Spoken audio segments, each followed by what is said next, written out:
OHL Hawkins have come through very strong, saying that they would like to use the local skill base here in Hawke's Bay.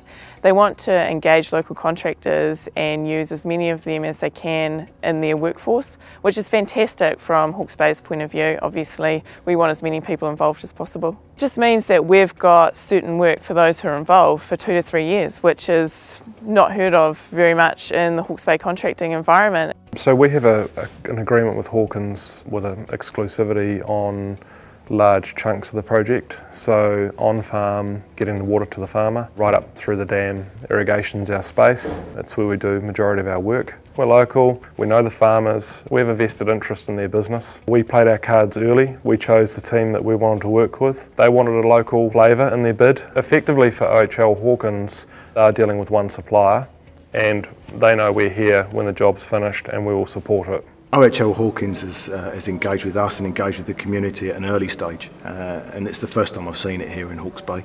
OHL Hawkins have invited us out a couple of times to look over the site, to look at various parts of the project they want us to price, and that's been awesome listening to those guys that have been there and done it all, and getting them telling us what's been happening and offshore and how they can bring all that expertise into New Zealand and build this thing and make it work. There's going to be some huge dirt to be moved, big gear and a lot of gear required, and that in itself is going to just mean more people. We'll be employing more people because we're going to have to put people out on site to man a site shed. Oh, we're very excited about it. We're going to be in the position to hire out a lot of equipment. It's the best thing that's happened in Hawke's Bay for so many years.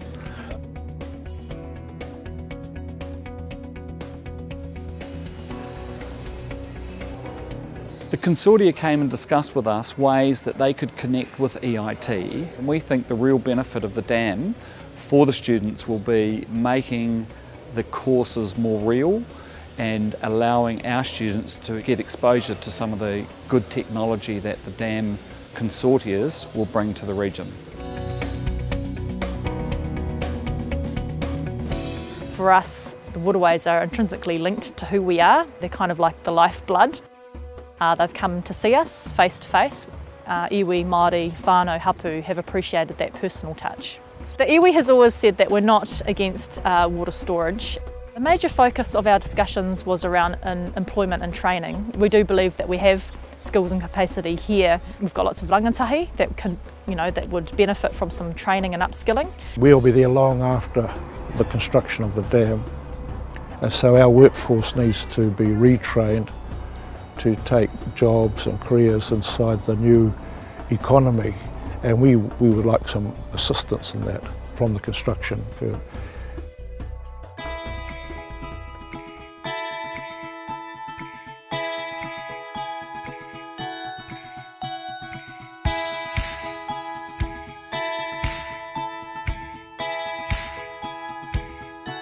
We can mean farming all the year round in our country because we can farm in the winter okay, but we can't farm in the summer as well as we should.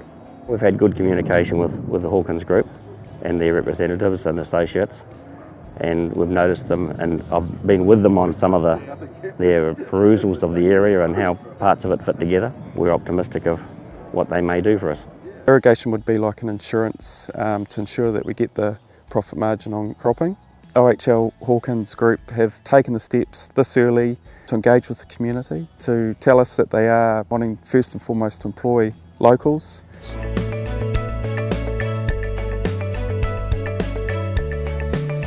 It was great to meet Steve from OHL, have a conversation about what I thought were the things that may be missing in their process.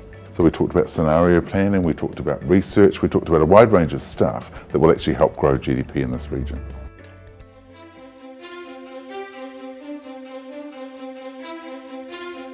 You have to bring in 300 or 400 people into an area. They've got to be part of the community. And whether they bring their wives, their girlfriends, their partners, their families, this is going to be massive for Central Hawke's Bay. Just wanted to show you a few pictures of some of the projects that this team's been involved in. They have been nothing but tip-top. They've come and seen me here in the office. I've seen Steve and his mates at 2 or 3 other meetings. You know, I just can't wait for it to start. Oh, I think they're doing a really great job, but Steve's definitely showing his face around. We want to know what sort of workforce they're looking for. What sort of people do you need? What's the skill level like? There's obviously going to be an employment bubble while the the dam's being built, but after that we're probably looking more long term. It's really encouraging that they're doing it in this transparent manner, because all too often this sort of thing happens behind closed doors and it's sort of networks, but these guys have been quite transparent.